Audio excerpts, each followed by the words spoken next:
हम सबने ये महसूस किया है ना? वो बेचैनी, वो तनाव, एक ऐसा एहसास जैसे हम किसी जाल में फंस गए हैं। पर एक पल रुककर सोचिए, क्या ये घबराहट ही हमारी पूरी सच्चाई है? एक जॉब इंटरव्यू के बीच में रोहन के दिमाग में बस यही घूम रहा था। एक आवाज जो उसे लगातार नीचे खींच रही थी, उसे बता रही थी कि वो किसी काबिल नहीं है। और सच कहूं तो ये आवाज हम सब ने कभी ना कभी अपनी जिंदगी में जरूर सुनी है। और यहीं से एक बहुत गहरा सवाल पैदा होता है, क्या ये रोजमर्रा का स्ट्रेस, ये भागदौड़ ही हमारी असलियत है, या फिर इसके पार भी कुछ है? हजारों साल पहले एक उपनिषद ने इसका जवाब दिया था, और जवाब था नहीं। मांडुक्य उपनिषद सुनने में बड़ा भारी भरकम लगता है, पर असल में ये सिर्फ 12 श्लोकों का एक नक्शा है, हमारी अपनी चेतना का नक्शा। और ये नक्शा हमें बताता है कि हम एक नहीं बल्कि 4 अलग-अलग अवस्थाओं में जीते हैं।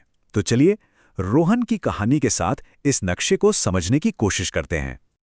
पहली अवस्था है जागृत, यानी हमारी ये जागी हुई दुनिया।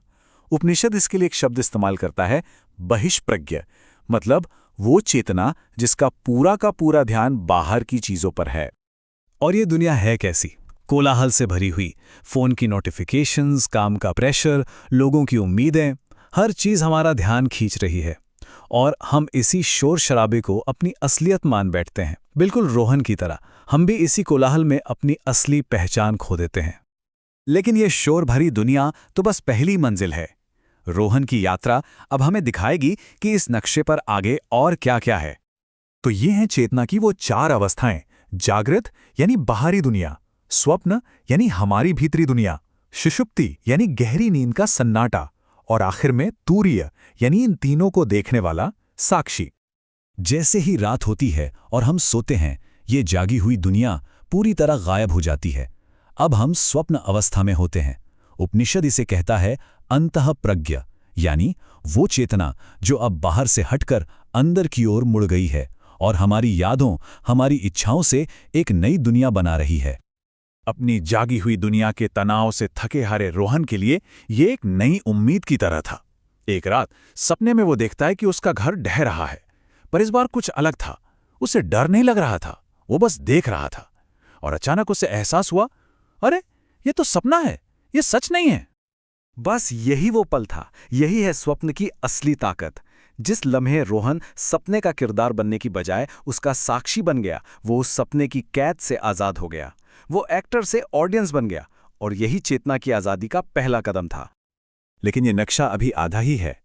एक तीसरी और भी गहरी अवस्था है, सुषुप्ति, यानी बिना सपनों वाली गहरी नींद। उपनिषद इसे प्रज्ञान घन कहता है, यानी चेतना का एक ठोस बादल, जहां ना कोई सपना है, ना कोई इच्छा, ना कोई डर। रोहन के लिए ये अगली चुनौती थी। उसने हर रात कोशिश की कि वो गहरी नींद में भी होश में रहे, साक्षी बना रहे। पर हर सुबह उसकी आंख इसी एहसास के साथ खुलती कि वो फिर खो गया था। वो उस सन्नाटे में, उस शून्य में टिक ही नहीं पा रहा था। तो बार बार नाकाम हो रहा था। क्यों?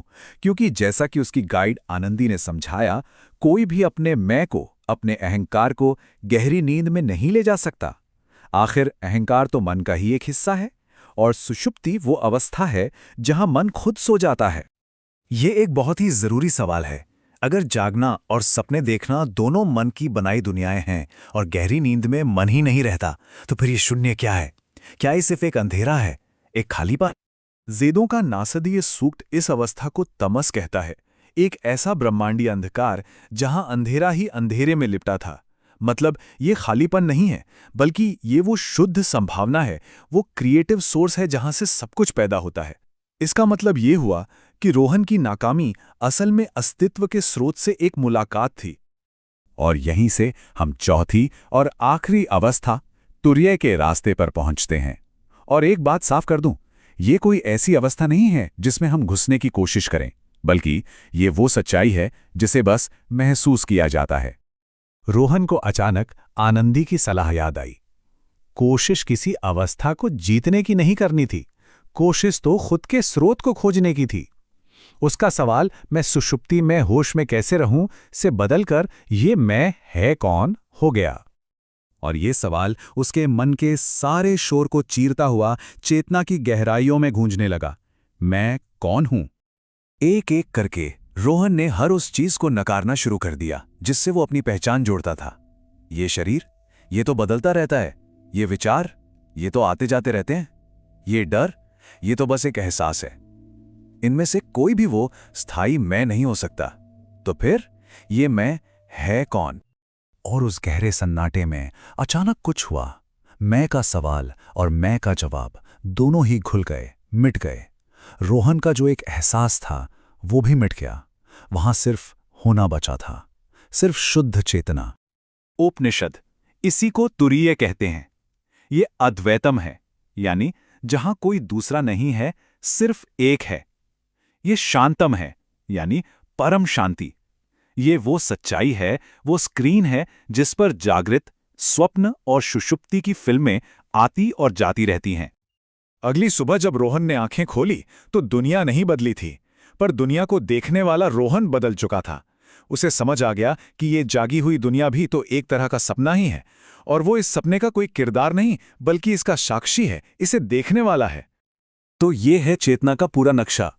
जागृत यानी बाहरी दुनिया का कोलाहल, स्वप्न यानी भीतरी दुनिया का प्रतिबिंब, सुषुप्ति यानी हर चीज का शांत गहरा स्रोत, और तुर्य वो साक्षी जो इन तीनों को बस देख रहा है बिना उनमें उलझे। रोहन अब अपनी कहानी का कैदी नहीं था, वो इसका साक्षी बन चुका था। और मांडुक्य उपनिषद भी हमें बस इसी एक सवाल के साथ छोड़ देता है, एक ऐसा सवाल जो हर अवस्था में मायने रखता है, चाहे हम जाग रहे हों, सपना देख रहे हों या गहरी नींद में हों। सवाल है, आखिर ये सब देख कौन रहा है?